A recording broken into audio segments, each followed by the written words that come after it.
Fawcett. Mr. Noel, when there is an aircraft accident and there's a fatality and the coroner becomes involved, could you describe the relationship between ATSB and the coroner? The legislation, the Transport Safety Investigation Act, requires us to cooperate with coronial processes, and therefore coroners have if you like, a special relationship with us. There's a range of information and support that we're required to give to coroners that we don't give to other legal processes. We try as far as possible to ensure that our reports are reliable and comprehensive and therefore can be used by coroners to form their views, which are largely no blame and in parallel with what we're trying to establish. We recognise that there are areas where coroners will investigate and we don't, and we're trying to deal with that carefully. We do that mostly by making sure we're in close contact with the police who are working with the coroner, so that there's clarity from the beginning as to whether we're going to be playing to any significant extent.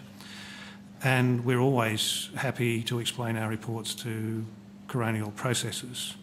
In addition, we've been offering accident fundamentals training, so the basics of how we approach our job, to a range of police officers across the jurisdictions who are likely to be assisting coroners in carrying out their duties. Do coroners ever face a situation where they have to choose between your advice and that of another aviation expert? Quite often, Senator. It used to be more common than I think I've noticed in the last year or two, that alternative views were put to coroners. Who would those other stakeholders be?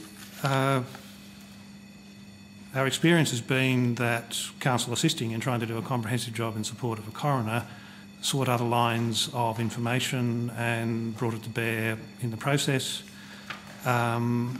And other parties, all of whom have their own interests in a coronial process, often feel it necessary to test a range of alternative hypotheses.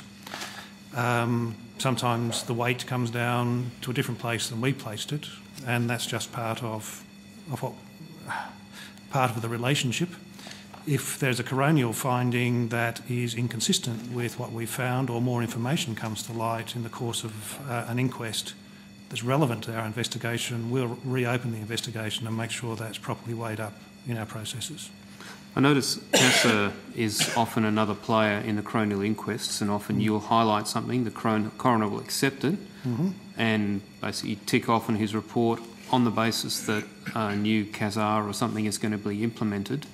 Do you follow those up? And I noticed, for example, just looking through a few crash investigations, and I'll just pick one, the Bell 407 that crashed in October 03, CASA Part 132, in fact 133, was supposed to be reworked around night VFR requirements for EMS operations, and I noticed that still isn't available now, nearly 10 years after the event.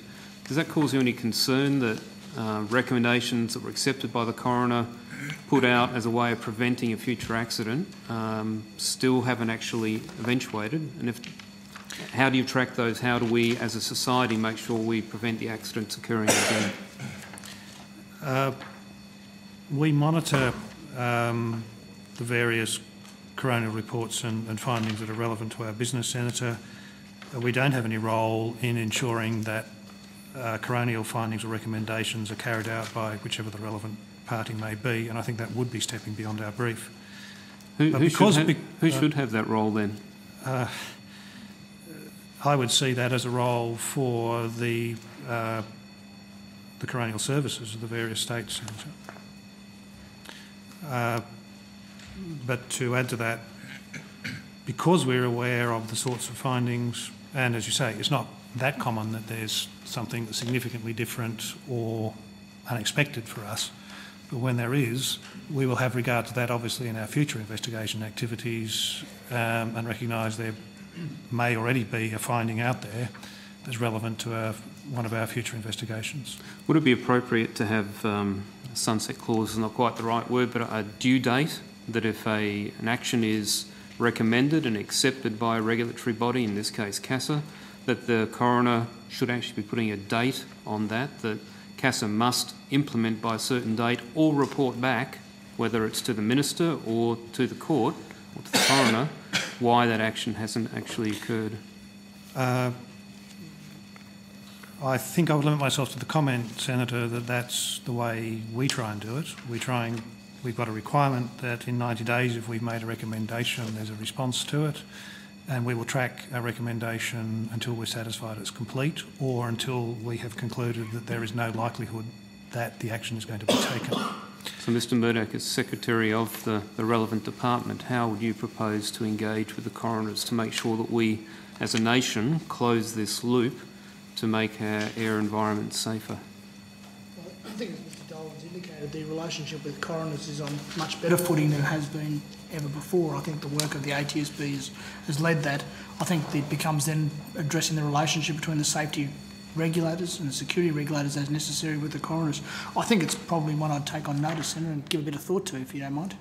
Okay, you don't accept that your department and you as the Secretary have a duty of care and an oversight to make sure that two agencies who work for you do actually complement their activities for the outcome that benefits the aviation community? We certainly do ensure that agencies are working together, and that's certainly occurring.